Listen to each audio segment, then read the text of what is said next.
Well, thanks for coming back. Carrie, it is Science and Engineering Fair time.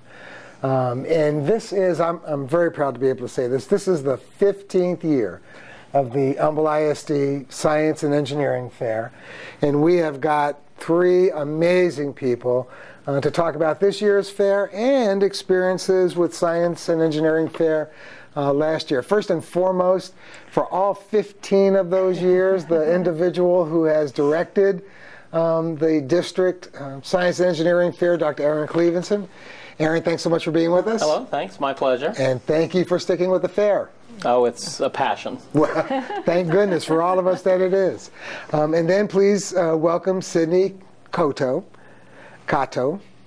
Now, Sidney, help me. Sidney Cotto. Cotto, okay. Thank you. I want to be sure to get it correct. And Sidney is one of our amazing fifth graders at Pine Forest Elementary.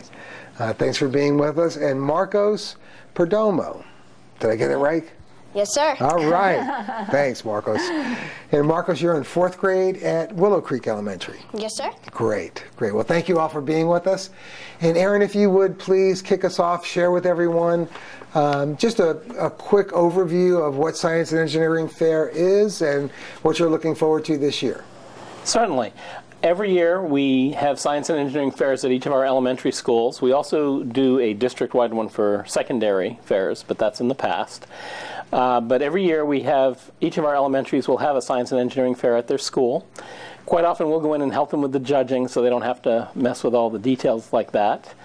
And then the students who do well at those fairs get to go on to our district fair. And so this is the 15th year for our district fair.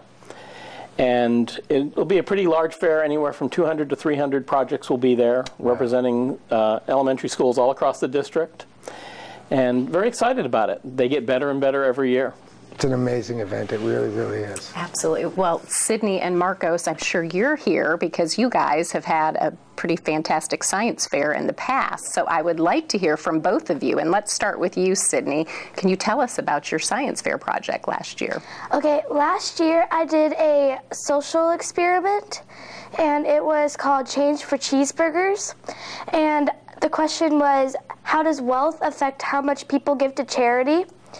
And I went around giving buckets to people, and I said, please fill this up with your loose change. I'll be buying cheeseburgers with this to give to the homeless. And I looked at how much their house costs and to see if the wealthier people gave more or the normal people gave more. And it turned out that the people with less money gave more because, I guess they've been there one time, they've been in that situation where they needed food, and I ended up getting about 700 cheeseburgers and feeding about 700 homeless people. Wow. So not only did you have a science fair project, it was actually a service learning because you turned around and did something positive with that. Wow, yes. That's very impressive. Congratulations to you. And very interesting to hear about your findings also. Thank you. Very cool. Okay, Marcos, let's hear about yours. My project was about how the temperature affects the growth of salt crystals. And salt crystals are these cubic crystals that you can grow from table salt. And what I did is I made a saturated solution of water and salt, and I put it in different temperatures. And it turned out that the colder it is, the slower the temperature, the slower the crystals form, because the crystals need to evaporate, the water evaporates, and then the salt precipitates and forms into the cubic crystals. Yeah. So more evaporation with higher temperatures. Yes. Very cool. And the more crystals you get. Got two great, great projects. And how awesome to learn these amazing things at such a young age. Yeah. Yeah. I didn't know that about crystals. Hey, I learned more about crystals than. Well, very cool. And I love the social project. That is awesome. Very awesome. So, Aaron, it is a huge event. 27 elementary schools, thousands upon thousands of projects entered. As I said at the start, you really have coordinated and directed the fair for all 15 years now.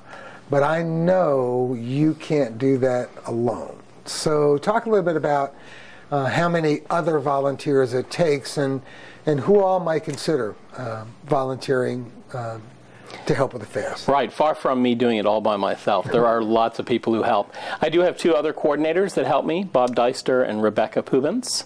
And without them, it wouldn't be possible because we have so many schools that we do. We just need to share that load. We also have a large number of judges that help us at every fair. We try to bring as many as we can.